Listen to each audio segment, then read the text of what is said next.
So today we have Sir Malaya Dilwala. He's a chartered accountant and having a rich experience of more than 9 years. And he have served organizations like KPMG and Deloitte. And now he's practicing in SEBI, FEMA, International uh, Taxes Planning. So we have requested him to give his words for the mergers and acquisition, how mergers and acquisition could be an opportunity for this stalled project, so that one project which is stalled, another buyer or another builder who is strong enough to handhold these stalled projects can come in front and then help them out to get off this stalled problem. Of Mahaseva for organizing this webinar. I'm really grateful and overwhelmed to see the kind of participation we are getting, that everyone getting together and trying to learn new options for reviving stalled projects. So today what I intend to discuss in the next 30 to 40 odd minutes is basic understanding of stalled projects and how a brief overview on how we can revive the projects by using some side of restructuring activities, by using some merger, demerger, some sale. So I'll just give you Yeah, a brief Malaya, overview sorry, of what all I will options. request you to be precise for 20 minutes. Yeah, sure, Yeah, sure. yeah. No, Thank you. no problem, no problem. So I'll try to give you a brief on the M&A activities which we can be used for reviving these stalled projects. So now to start with, why a project is getting stalled. So we all know that even before this COVID scenario, the real estate sector was in a bad shape, and the developers were already facing financial problems, and there was cash crunch. And now post this COVID, we know that the situation may get worse, at least for a near future. So this is the main reason why the project gets stalled, right? The builder is not able to arrange the requisite project funds to complete the project within the time. And just to share a brief database, as per some report issued by the government in January 20, there are around 2200 stall projects in India, and which covers around 4.5 lakh units. Of this, around 2 to 2.5 units are already sold, and 1.8 lakhs are the unsold inventory lying with the builders. So having seen such kind of huge inventory piled up with the builders, and post this COVID scenario where the bookings are going to reduce, we might see that more projects are getting stalled because of lack of funds. Now, plus the prices are reducing. So the prices, we all know that in Maharashtra, in Delhi, NCR, the prices have reduced as compared to the levels of 2018, 2019. So the reduction in prices, the reduction in booking, the high inventory levels, these all factors lead to project being stalled, the builder not able to complete the project within the agreed time frame. Now, so having understood this, what are the drivers for restructuring? So we all know that if ultimately the builder is not able to complete the project within the agreed timeline, the RERA authority comes into picture and they have the right to take over the project. But what here we want to discuss is that instead of RERA coming into picture, if the builder himself is able to restructure the project and arrange the funds through some merger, demerger, or getting some investor, then we don't see a scenario where the RERA authority comes into picture and they take over the project, but builder himself arranges the funds. And it is very important that we initiate the restructuring at the right time, because once we see that the authorities come into picture, then it might be difficult for us to use some restructuring method. So it is very ideal that we should know that what is a real timeline where actually the builder has to use some restructuring method and get his project out of the problem and try to complete the project, finish the project as soon as possible. Now, what are the methods available for restructuring? So I have classified it into three baskets. The first is an entity acquisition, where we can, by a scheme of a merger, directly a whole entity is merged with another entity. So if there are two builders, say a builder A which has three projects with them and they are into some problem, then the builder B can come into rescue and they can just amalgamate that entity into their business, and accordingly the whole entity gets shifted to the new business, to the new owner. Then similarly, like a merger and amalgamation for the purpose of acquiring an entity, we can also have a share purchase or a joint venture arrangement where we suppose in an entity we require funds, then we issue shares to a white knight investor. So investor would come into picture, he'll invest the requisite funds into the business, and accordingly the project can be revived. Now, instead of an entity acquisition, there is another option where not the whole entity but a specific project gets acquired. So for that purpose, we can use a scheme of a demerger or a slump sale, where instead of, say, a company is having 4 projects and there is a problem with one project only, and if it wants to transfer that one project, the same can be done using a demerger or a slump sale or an asset sale. So in entity acquisition, the whole project gets acquired, and in case of a business acquisition through a demerger, only a specific. Third mode of restructuring is the internal reorganization, where say, I'll give an example. There is a group say, which has 10 entities covering different projects, and there are 10 projects in 10 entities, and for certain entities there are losses, for certain entities there is a profit, and I want to consolidate everything and bring everything under a single umbrella, so that it is easy for me to attract more funding and it is easy for me to have a strong balance sheet. So for that purpose also, we'll we all are aware that a classic example is a DLF, which has more than 100 entities under its basket, and every year or 2 year you will see that there is some internal restructuring going on in the other group, where they'll consolidate and bring entities together, they'll do or demerger, but a group restructuring is always happening in DLF now and then. And another form of internal restructuring is a conversion from a LLP or a partnership model to a company model. This is basically to attract more funding, because now we all know that if we want a PE investment, if we want a white hat investor to get into our business, it is always advisable that we have a company model where the investor would be more comfortable. So nowadays, many groups, many builders are converting their structures into a company structure so that they can attract investment. Now, having said that, we all know that we live in a robust environment. Now every now and then the regulations keep on changing. So from a tax angle also and from a regulatory angle also, new and new provisions are coming into picture. New and new amendments are introduced. So whenever we are planning of a corporate restructuring, what are the facets which we need to consider? So from a tax perspective, we have to see income tax and GST implications. Then valuation aspect comes into picture. Then RERA authorities would come into picture. Companies Act, if it's a listed entity, then there is SEBI takeover code which needs to be analyzed. Then if non-resident investor is there, then FEMA would come into picture. And plus, since the property would be transferred, stamp duty would play a major role in this. We'll just briefly discuss on all the parameters. So from a tax angle, whenever we are doing any scheme of a merger or a demerger, so under the provision of Section 47 of the Income Tax Act, you can plan the restructuring in a manner that there is no tax on the same. So a merger of company A with company B, or a demerger of a project from company A to company B can be planned in a manner that there is no tax payable by the transferor company or the transferee company or the shareholders. So there is a specific provision under Section 47 of the Act which the condition needs to be fulfilled, and we can do the transaction without any tax cost.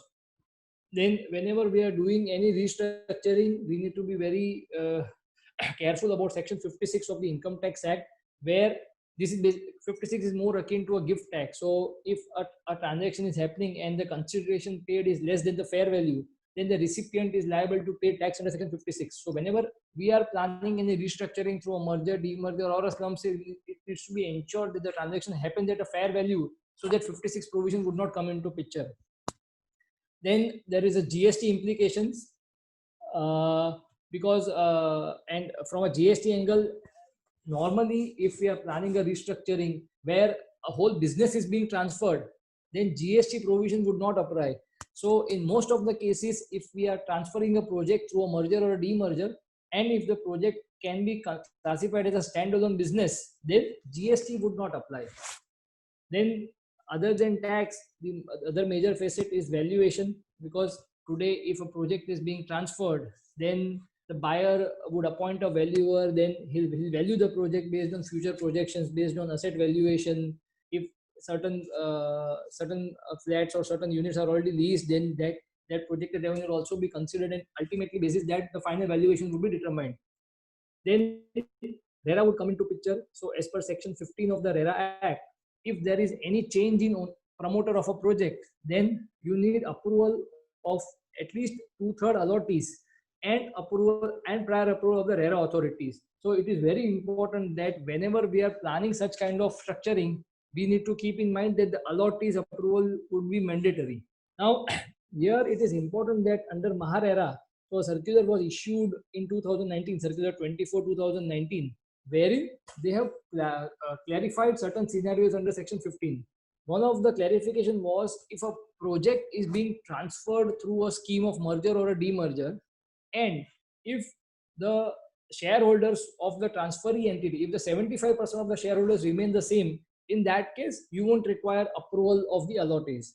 Secondly, in that circular, they also clarified that if there is an internal change in shareholding pattern, so basically, if 5 people got together and set up a company to execute a project, and say one wants to take an exit and another investor comes into picture, and there is an internal change in shareholding pattern, even in that case, the approval of the allottees would not be required. So Maharera has gone ahead and issued the circular, but now section 15 is silent. Section 15 just says that if there is any change in the promoter, you require approval of the allottees.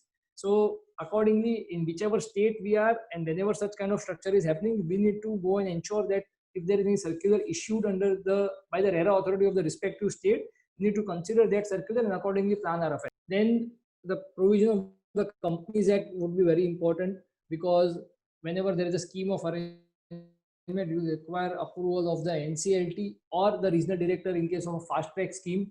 So it is possible that certain schemes, instead of going to the NCLT, we can do under a fast track route, wherein only the central government can approve the same. But fast track route is available only in case of small companies or in case of a transaction between holding and a wholly owned subsidiary. So if a transaction is happening between two unrelated entities and none of the entities is a small company, we need to compulsory go to the NCLT route. Then we also will always require approval of the shareholders and creditors in case of any scheme of arrangement which will take place. Then other regulatory authorities which come into picture. So notices will be sent to the regional director, that is the central government, the registrar of companies, the official liquidator, the income tax authorities. So all the authorities will submit all the documents with them and will take their NOC before finalizing a scheme, before implementing a scheme. Then, as we discussed, that if we are trying to invest a foreign investor, if there is a non-resident investor, then the FDI regulation, the foreign exchange management regulation would come into picture. Then similarly, if there is a transaction happening where a listed entity is involved, then SEBI regulation would come into picture. The SEBI takeover code, we need to ensure that if the transaction is happening, if there is a change in shareholding where an open offer is getting triggered, then we need to also do an open offer process. Then in any scheme involving real estate assets, the stamp duty would play a very important role.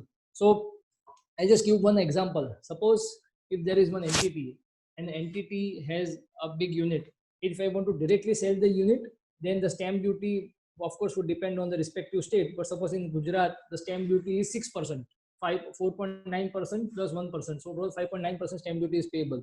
But the same scheme, instead of directly selling the asset, if we merge that company with another company, then the stamp duty get reduced to 1%. So basically, whenever we are transferring an asset through a scheme, then there is a separate article under the respective state stamp duty act for the scheme. Say in Gujarat, it is 1% of the value of immovable property which is transferred, or 1% of the value of consideration issued, whichever is higher. Similarly, for different states, there are separate specific articles in the stamp duty act, and accordingly the stamp duty is also. What are the tax and regulatory parameters which needs to be considered whenever planning a corporate restructuring? Now, what are the methods? Now, first is a simplicity merger. So what do you mean by a merger or an amalgamation? So I have captured an example over here. So there is company A and company B. Say company A has 3 to 4 projects under its umbrella, and it is facing some problem. The projects are getting stuck and the funds are not available. So we have, say, okay, a company B, which is in a good position. They have excess funds. So what we can do is the whole of company A can be amalgamated with company B. And for that amalgamation as a consideration, company B would issue shares to the shareholders of company A. So then in the scheme, it can be planned that we issue equity shares, we issue preference shares, everything accordingly can be planned as per the objectives of the shareholders of company A and company B. So basically, in case of a merger, the whole of the undertaking, the assets, liabilities, with all the legal obligation, the employees, everything will be transferred from company A to company B. So if company A is in a bad position, it wants to revive its project, it can plan to amalgamate it into some other builders company where they have good funds and they have good liquidity position. and accordingly the project can be revived. Now, if it now this was about a merger. Now instead of a merger, suppose, see, in the merger what happens is the whole company gets amalgamated. So if the company has say 5 projects, then all the 5 projects would be transferred to company B. Now instead of that, suppose we take a scenario where there is a company A and there are 2 projects, projects alpha and project beta, being undertaken by company A, and there is some problem with project beta and company A, sorry, there is some problem with project alpha and company A only wants to transfer that project because they have a buyer and the buyer is interested in only acquiring project alpha. So for that purpose, we can use a scheme of a demerger where the specific alpha project along with all its assets and liabilities, all its obligation, all its employees would be transferred to company B. And as a consideration, company B would issue shares to the shareholders of company A. So basically, the demerger is a very effective tool for segregation of projects. So if a builder has say 5 projects and there is some problem in one entity and there is some problem with a specific single project, then that specific project can be transferred to some other builders, to some other investors entity through a scheme of demerger. Now, the third option is a slump sale. So basically, a slump sale is also more akin to a demerger. But see, in demerger, what happens when the project alpha is demerged and transferred from company A to company B, the consideration would be issued to the shareholders of company A. So basically, company B would issue its shares to shareholders of company A as a consideration of the demerger. But under a slump sale, what happens? The consideration would be paid by company B to company A itself. So say we take an example, there is company A, it has 2 projects, projects alpha and project beta. So company A has some problem with the project alpha, the project is stalled because of lack of funds. We have company B who is interested in buying the project, is interested in completing the project. Then company A can transfer the project through a slump sale to company B, and as a consideration, company B would take would issue shares or would pay a cash consideration to company A. So basically, demerger and slump sale go hand in hand, but in a demerger, the consideration is issued to the shareholders of the company. In a slump sale, the consideration is issued to the company itself. Now, so whenever we're planning a scheme of arrangement, there are important considerations which need to be taken care of. So whenever a scheme is happening through an NCLT process, we require approval from the shareholders and creditors. Basically, we require approval from majority. So majority in number and holding at least 75%. That approval needs to be taken either through a meeting or through a consent letter. Notices would be sent to the regulatory authority. So we'll send notice to regional director, ROC, official liquidator, income tax. So we'll give all the documents. They'll send their comments. We'll resolve their query, and accordingly, finally, they'll give an NOC for the scheme. Similarly, as we discussed earlier, instead of going for the normal NCLT process, it is always possible to undertake the scheme through a fast track route, but we need to keep in mind that fast track route is available only for small companies or for holding in wholly owned subsidiaries. The small company, it has been defined under the Companies Act. Whenever a scheme is happening, we need to decide an appointed date. So basically, today, if I want to do a scheme, and I can keep an appointed date of the 1st April 2019. So basically, from 1st April 2019, as on that date, whatever assets and liabilities are there, everything will be transferred under the scheme. So in case of every scheme, an appointed date would be decided. That would be the date from which the assets shall be transferred, and there would be the effective date. So effective date means the date on which the scheme gets effective. We get the final approval of the scheme. All the assets and liabilities, all the employees, licenses, contracts, registrations, IPR, everything would be transferred through a scheme. Now, one important point is whether the losses can be carried forward. So basically, if a company A has incurred losses and we are transferring that project through a scheme to a company B, whether those losses, the income tax losses, can be transferred to company B so that company B can utilize those losses against its profit. The answer is, if we are transferring the project through a merger, so as per the provision of the Income Tax Act, in case of a merger, the losses can be transferred only if the company is classified as an industrial undertaking. But a real estate entity would not be classified as an industrial undertaking. So if we want to transfer losses, we'll have to take the route of a demerger. And through a scheme of demerger, if we are transferring a project from company A to company B, then all the losses pertaining to that specific project shall be transferred to company B, and company B can utilize those losses against its profit. So it's very important whenever we are planning some sort of restructuring, we need to ensure that even the income tax angle is taken into consideration, and we accordingly plan that the losses are not lapsed. We try and utilize the losses and transfer it to company B. So this, I've just captured a typical M&A cycle. So whenever we are planning any merger or acquisition, so what all parameters, or what is the life cycle? So first, basically it's an origination where the parties get together, they discuss the basic concept, what they want to do. Then there is mapping of interest. So basically the financial position, the tax position, the shareholding pattern, the structure, everything would be considered.